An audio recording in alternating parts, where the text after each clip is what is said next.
इस मानवा की शुरुआत में बताया जाता है अनगिनत किलर इस बंदे से डरते थे। इसने बहुत सारे किलर्स को मारा और इस बंदे का नाम था रेड शर्ट, जिसने अकेले ने ही पूरी की पूरी कंपनी को खड़ा कर दिया। अब वह रिटायरमेंट ले रहा है और गाइज एमसी जो भीड़ के बीच में खड़ा था वो कहता है मैं अब रिटायरमेंट ले रहा हूँ। यह सुनकर तो सारे लोग चौंक जाते हैं और चेयरमैन के साइड में खड़ा बंदा कहता है क्या हमें उसे मार देना चाहिए।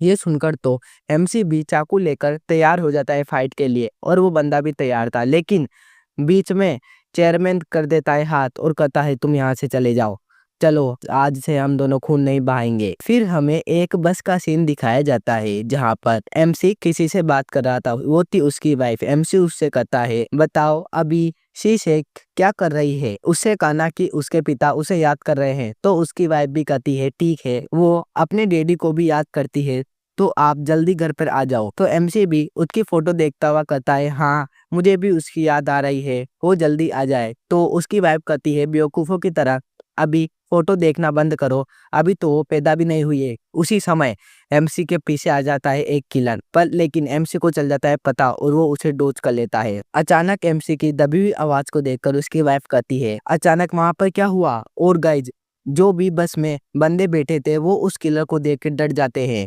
और डर के मारे इधर उधर भागना स्टार्ट कर देते हैं।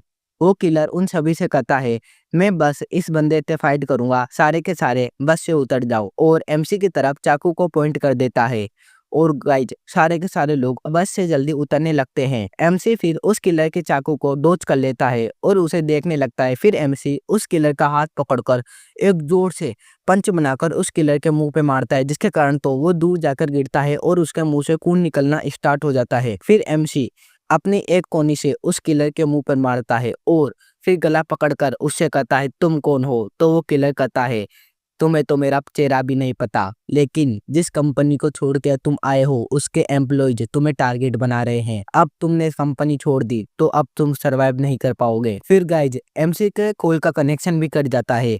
एमसी डरता हुआ कहता है मिंजू, गाइज उसकी वाइफ का नाम है, वो जो घर पे खाना बना रही थी, वो कहती है खाना लगभग तैयार ही हो चुका है, आशा करती हूँ ओपा जल्दी घर लौट कर आ जाए। फिर पीछे से डोरबेल बजती है, वो गेट के पास आकर कहती है आप कौन हो।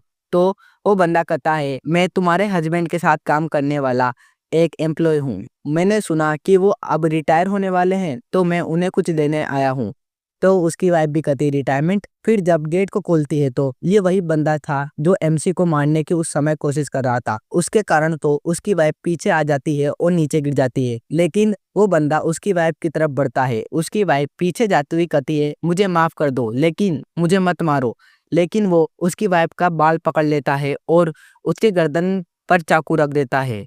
फिर हमारा सीन कट होता है एमसी की तरफ, जो कि भागता हुआ अपने घर पर ही आ रहा था। वो कॉल करने की कोशिश करता है लेकिन कॉल कनेक्ट नहीं होता। वो अपने मन में सोचता है प्लीज उन्होंने नहीं मारा हो उसे।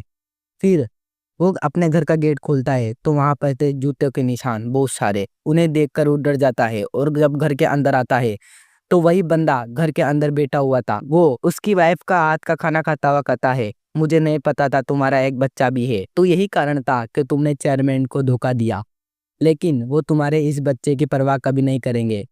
और गाइज उसको दिखता है खून उसके घर में एमसी को। फिर एमसी उससे कहता है क्या चेयरमैन को पता है कि तुम यहाँ आए हो। तो वो बंदा मार्क्स उतारता हुआ कहता है ये चीज जानने की तुम्हें कोई जरूरत नहीं है, ये बस मेरे अकेले का डिसीजन है और ये ज्यादा इम्पोर्टेंट नहीं लगता। तुम गेस क्यों नहीं करते कि आगे कौन मरेगा। ये सुनकर तो एमसी बहुत ही ज्यादा गुस्सा हो जाता है और बहुत सारे लोग एमसी को मारने के लिए आगे बढ़ जाते हैं, लेकिन पहले एमसी एक बंदे के हाथ को पकड़ता है और एक कोने के देके उसका हाथ ही तोड़ देता है। फिर दूसरे बंदे से चाकू लेता है और उसे मारकर आगे और बंदों को देखता है। फिर पीछे की तरफ होकर एक बंदे के गर्दन ही काट देता है। उसके बाद गाइज एमसी लगातार चाकू से मारता ही जा रहा था। पीछे आ जाती है सीढ़ियाँ, तो एमसी सीढ़ियों से नीचे उतरकर एक बंदे के अटैक को कर लेता है डोज और उसे पकड़कर सीढ़ियों पर घुसेड़ देता है। और एक और बंदा जो सीढ़ियों के ऊपर से आ रहा था उसे एमसी देख लेता है, लेकिन वो बंदा एमसी के चेहरे पर मारता है लात और उसे साइड में घुसा देता है। फिर हमें कुछ नहीं दिखाया जाता। वो किलर जिसने एमसी की वाइफ को मारा था वो ये देखकर सिगरेट पीने लगता है, लेकिन फिर हमें दिखाया जाता है जैसे ही उसके एम्प्लॉइज वहां से भाग रहे थे, एमसी उसे पकड़ के उसी को वहीं पे मार देता है। फिर वो बंदा एमसी को देखकर कहता है, अब तुम वैसे ही लग रहे हो जैसे पहले थे, रेड शर्ट। और गाइज, एमसी की शर्ट पूरी तरह से खून से लथपथ लाल हो जाती है। फिर वो बंदा चाकू को निकालता है और एमसी से कहता है, चलो मेरे साथ खेलो। लेकिन एमसी एक ही दम से आगे आता है और दोनों की फाइट स्टार्ट हो जाती है। वो बंदा एमसी के ऊपर नाइफ से अटैक करता है, जिसे कि एमसी नीचे झुककर डोज कर लेता है और उसके ऊपर नाइफ से अटैक करता है तो वो बंदा भी उसे डोज कर लेता है।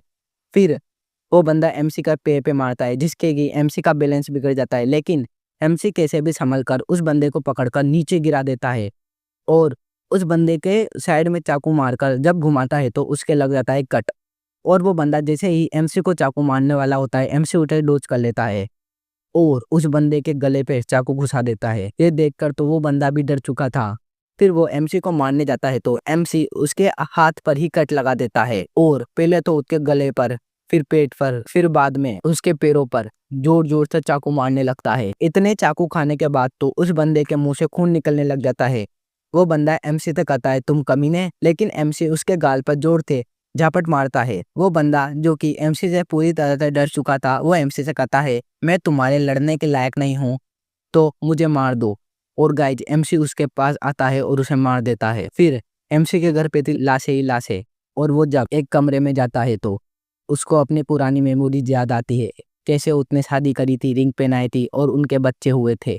वो साथ में बच्चे की फोटो देखते थे और साथ में हंसी खुशी रहते थे। फिर एमसी के सामने पड़ी थी उसकी प्रेग्नेंट वाइफ, जिसको उस बंदे ने मार दिया था। फिर हमें एमसी की बिल्डिंग का सीन दिखाया जाता है, जहाँ पर एमसी ने अपने कपड़े चेंज कर लिए थे। वो फोन कर कंपनी के चेयरमैन से कहता है, कुछ एम्प्लॉय मेरे घर पर आए थे। तो चेयरमैन कहता है, क्या तुमने उन्हें मार दिया? तो एमसी भी कहता है, हाँ। तो चेयरमैन भी कहता है, ये मेरी गलती है, मेरे बेवकूफ एम्प्लॉयज है, मुझे माफ कर दो। ये सब एमसी सुन रहा था। फिर वो चेयरमैन कहता है, हालांकि वो मूर्ख भी मेरे ही फैमिली के पार्ट है, मेरे पास कोई रास्ता नहीं है, इसलिए अब मैं तुम्हारे घर पर और भी किलर्स को भेजूंगा। ये सुनकर एमसी थोड़ी देर के लिए तो शांत हो जाता है। फिर उस बंदे से कहता है, इसकी कोई आवश्यकता नहीं है, क्योंकि अब मैं आऊंगा तुम्हारे पास। और गाइज, चैप्टर 1 हो जाता है इस मानवा का खत्म।